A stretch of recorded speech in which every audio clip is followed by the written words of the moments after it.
Hier, j'ai crisé, j'ai failli annuler la consultation. Mais je me suis dit que vous pourriez m'aider. Vous êtes mon seul espoir. Je vais finir par m'en sortir. J'en peux plus. Et ça, c'est vraiment, ce sont des messages que je reçois très souvent. Généralement, c'est le moment où vous souffrez le plus, que vous avez moins envie de venir en consultation, et ce sont les moments où vous avez le plus besoin.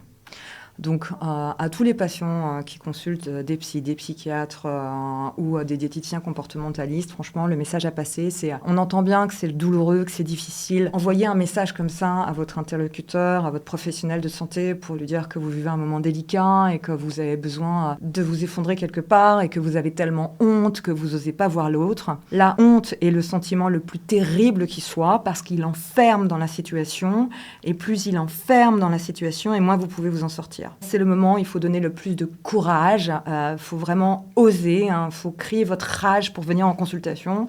J'exagère pas quand je dis tout ça, parce que j'entends bien qu'il y a une souffrance qui est immense, et à la fois, à chaque fois que je vous vois en consultation et que vous avez crisé, à la sortie de consultation, vous êtes beaucoup plus apaisé, tout n'est pas réglé, mais ça vous fait du bien. C'est normal de faire des crises avant ou après les consultations, puisqu'on appuie sur des boutons émotionnels, donc vous avez une tendance à vouloir les éviter, et c'est aussi là où vous en avez le plus besoin. Donc, après crise, venez.